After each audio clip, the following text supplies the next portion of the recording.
আরজিকর কাণ্ডের আবহে কলকাতা পুলিশের ৩ দিনের প্রশিক্ষণে হাসপাতাল পাহারা দেবেন বেসরকারি নিরাপত্তা রক্ষীরা। তার জন্য ইতিমধ্যেই কলকাতার সমস্ত সরকারি হাসপাতালের বেসরকারি রক্ষীদের তালিকা তৈরি হয়েছে। मेरा सफेद तुरंत खुले, भरपूर झाग दे और इसकी स्मार्ट साइंस दे स्मार्ट केयर और फ्रेशनेस। मेरी चॉइस मेरा सफेद। কথা বলবো ময়ূক ঠাকুর চক্রবর্তী, আমাদের প্রতিনিধি রয়েছেন আমাদের সঙ্গে। ময়ূক, কি উপায় ৩ দিনে এই প্রশিক্ষণের ব্যবস্থা করেছে কলকাতা পুলিশ?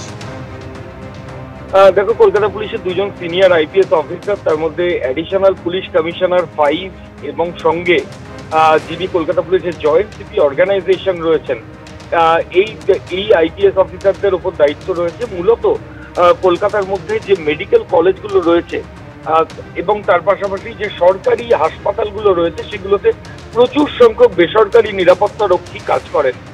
তারা এমার্জেন্সিতে কাজ করেন, তারা সার্জারি ওয়ার্ডে কাজ করেন, তারা বিভিন্ন ওয়ার্ডে কাজ করে থাকেন। এবং এই আরজিকর মেডিকেল কলেজ হাসপাতালে যে নারকীয় ঘটনা ঘটেছে সেখানেও প্রচুর বেসরকারি নিরাপত্তা রক্ষী কাজ করেন, তারপরেও এরকম একটা নারকীয় ঘটনা ঘটে গেছে। ফলত এই জায়গা থেকেই কিন্তু চিকিৎসকরা প্রশ্ন তুলেছিলেন এবং তারপর মহামান্য সুপ্রিম কোর্টের নির্দেশে আরজিকরে সিআইএসএফ মোতায়েন হয়।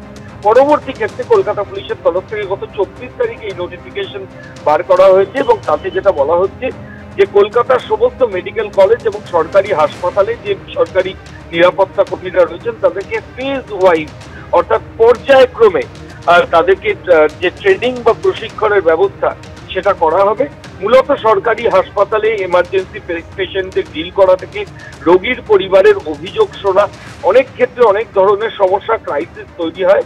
এই ধরনের পরিস্থিতি হলে বেসরকারি নিরাপত্তা রক্ষীদের যে ধরনের প্রশিক্ষণের প্রয়োজন রয়েছে সেগুলোই পর্যায়ক্রমে এই যারা নিরাপত্তা রক্ষী রয়েছেন তাদের নাম এনলিস্ট করে তালিকা করে সেটা কলকাতা পুলিশের তরফ থেকে করা হবে, এমনটাই জানা যাচ্ছে।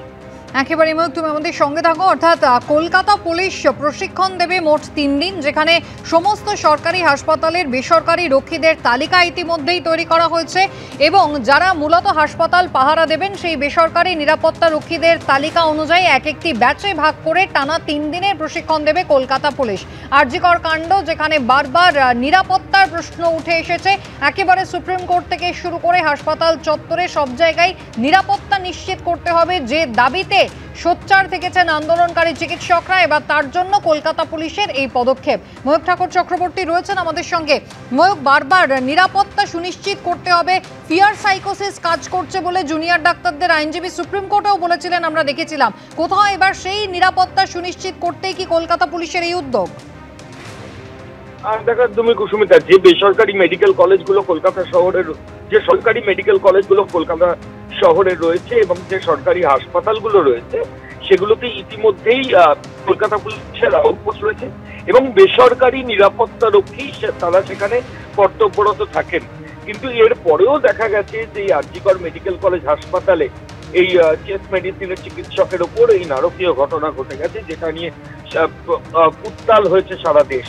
এরপরই কলকাতা পুলিশের তরফ থেকে মূলত যেটা সিদ্ধান্ত নেওয়া হয়েছে যে তাদের আউটপোস্টে ডেপ্লয়মেন্ট তো থাকবেই, অর্থাৎ মেডিকেল কলেজগুলোতে কলকাতা পুলিশের যে ডেপ্লয়মেন্ট আছে সেটা থাকবে। এর সঙ্গে বেসরকারি যে নিরাপত্তা রক্ষী যারা মেডিকেল কলেজগুলোর বিভিন্ন বিল্ডিং থেকে শুরু করে সমস্ত জায়গায় কর্তব্যরত অবস্থায় থাকেন, রোগীর পরিবারদের সঙ্গে কথা বলেন, তাদেরকেও একটা প্রশিক্ষণের ব্যবস্থা কলকাতা পুলিশের তরফ করা হচ্ছে।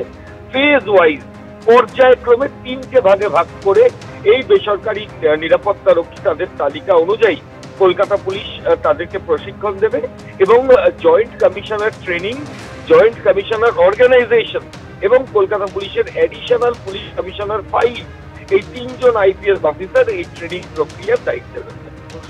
ময়ূক, ধন্যবাদ।